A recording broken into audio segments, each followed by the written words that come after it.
Hello mga katang! Welcome back to my YouTube channel. Kung bago ka pa lang, mag-subscribe ka na and click the tiny bell para updated ka sa aking mga bagong video. So ang video natin ngayon mga katang ay babalik kami sa clinic kung saan ako ay magpapa-ultrasound. Ay aba naman, akala mo naman ay buntis. Hindi mga katang, magpa-ultrasound po ako dyan kasi ngayon po yung referral ng aking doktor. So nagpapacheck po ako at yun nga ay magpapa-ultrasound po ako. Okay, baka may PCOS na si kaagtang o di kaya ay may tumor sa matres.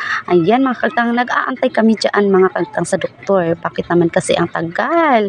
Ang aga-aga po namin umalis alas 4 ng madaling araw. Umalis kami sa bahay at nakarating kami ng alas 5 doon sa clinic. Kaso nung unang clinic na pinunta namin mga kaagtang ay wala pong tao. So pumalik kami dyan sa Helongos at dyan may tao na mga kaagtang at nagpalista kaagad kami at umalis na naman kami kasi nga nagpalista kami ng 7. So umalis po kami ng 8 kasi sabi ng secretary nila ay babalik sa doktor ng 11. So umalis muna kami mga kaagtang after 1 year ago. Ayan na po yung resulta. 1 year talaga. Ayan na po yung resulta ng aking ultrasound mga tao, diba? Ang linaw-linaw, alam mo naman may baby. Ayun, excited pa naman si kaagtang makita yung ultrasound. Pero salamat naman at negative naman po ako sa PCOS. Negative din po ako sa cyst tumor. Kibali yung sakit ko lang po ay normal lang daw po. So may mga maliliit lang po na mga maliliit po na bukol. So, pakinggan niyo po ang aking mga sinasabi dyan.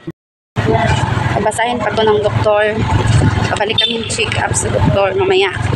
Ito na siya.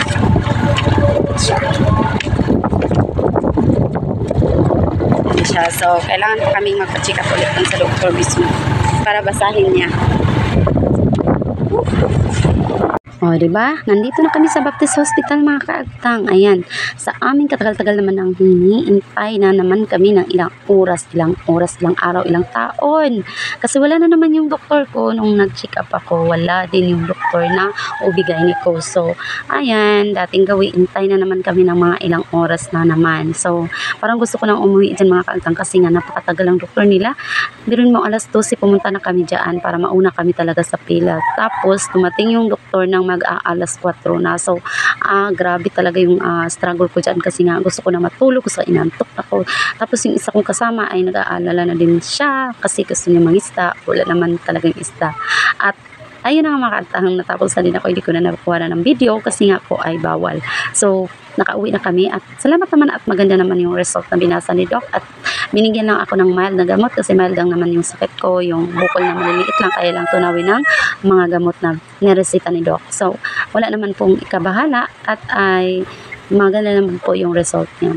So, nag-decision kami mga kaagtang na umuwi na lang kasi nga alas 4 na mahigit, mag-aalas 5 na po at may dadaanan pa po kami ni Mr. So, sabi ko dyan mga kaagtang ay salamat naman at okay na yung result. Kaya, salamat sa inyong mga support at prayers mga kaagtang at ako'y okay na at sana ay tuloy-tuloy na yung kagalingan ko mga kaagtang. So, sabi ko dito ay kailangan talagang lumaban sa sakit na mga ganyan-ganyan mga kaagtang. Iba naman ay takot din po ako na hindi na po ako magagaling, no? Wala kaming pera para sapat na papanggamot sa aking sakit. So, sabi ko ay hindi talaga biro na may sakit tayo. Kailangan need natin talaga na magpa-check up kaagad kapag tayo ay may nararamdaman na sa ating katawan.